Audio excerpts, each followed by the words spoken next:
vídeo é a respeito da redução de pena prevista no artigo 121, parágrafo 1º do Código Penal, conhecida como homicídio privilegiado e os seus motivos. Será abordado se o juiz deve considerar a redução de pena prevista em abstrato para o crime de homicídio simples, quando reconhecida pelos jurados, ou se é algo facultativo por parte do juiz considerar. Outro ponto é diferenciar a situação que enseja o privilégio e a atenuante genérica prevista no artigo 65, inciso 3, alíneas A e C do Código Penal. Também será mencionado a respeito da possibilidade de coexistência entre a qualificadora subjetiva do privilégio, concomitante ao uso de meios e modos de execução das qualificadoras objetivas. E também a diferença entre o denominado crime passional e o homicídio privilegiado. Ok? Vamos lá então? O privilégio é uma situação que torna a pena do homicídio diferente, na verdade menor do que a pena do homicídio simples. É um conceito doutrinário, uma vez que a expressão privilegiado não consta na legislação. O Código Penal, no artigo 121, parágrafo 1º, menciona caso de diminuição de pena, quando o agente comete o crime impelido por motivo de relevante valor social ou moral, ou sob domínio de violenta emoção, logo em seguida a injusta provocação da vítima, situação em que o juiz pode reduzir a pena de 1/6 a 1/3. Essa figura privilegiada, ela serve para situações em que ética e socialmente essa atitude merece menor reprovação ou censura, de acordo com o comportamento do homem médio.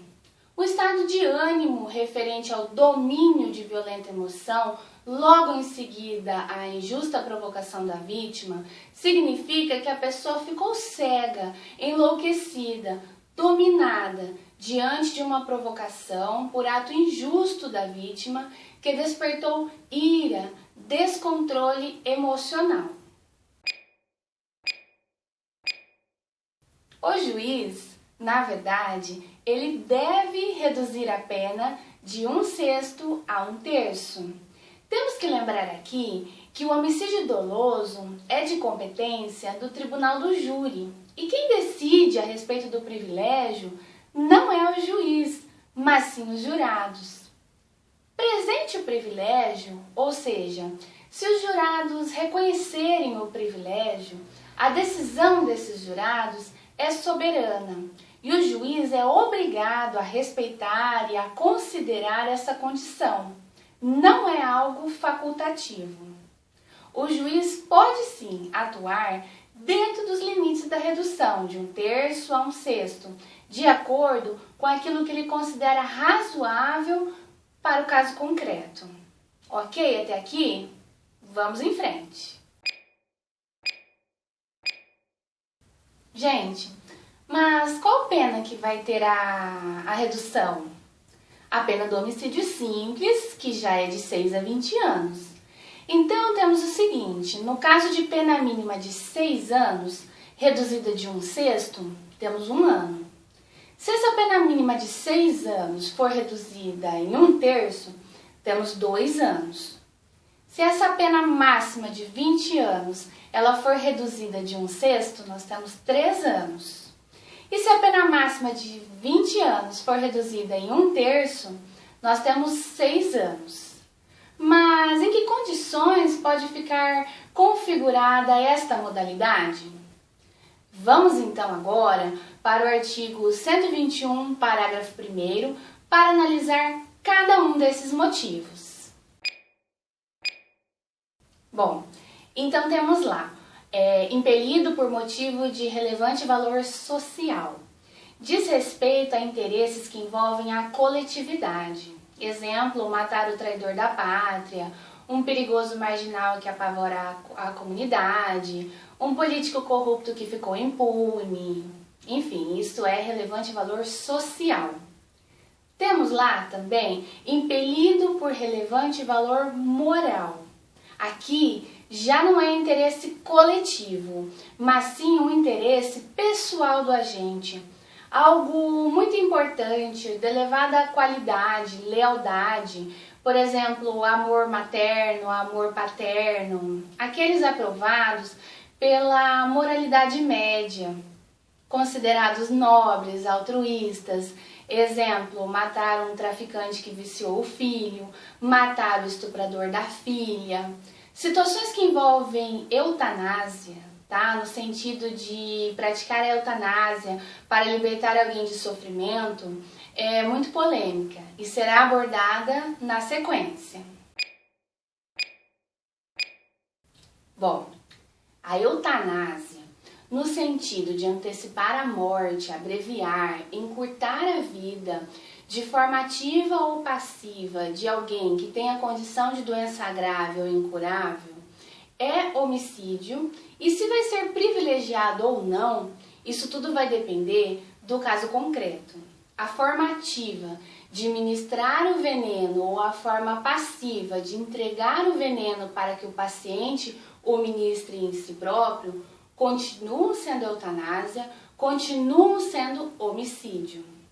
Temos aqui considerar a diferença entre eutanásia e ortotanásia.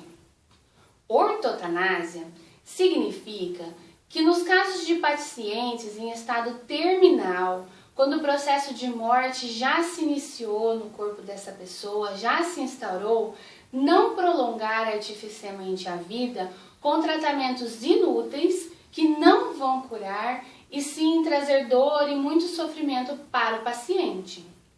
Em 2006, a resolução de número 1805 do Conselho Federal de Medicina permite a ortotanásia, no sentido de deixar de ministrar tratamentos dolorosos e inúteis, desde que com o consentimento da pessoa ou responsável legal desta pessoa, se ela não pode mais consentir por si própria, nos casos de doença grave em estágio terminal.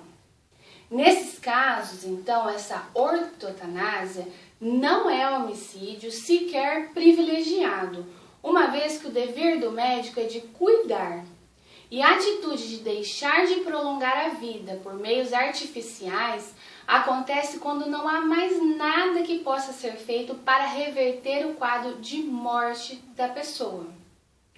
Vamos, tirando esse parênteses agora a respeito de eutanásia, vamos voltar agora para o teor do parágrafo 1º do artigo 121 do Código Penal.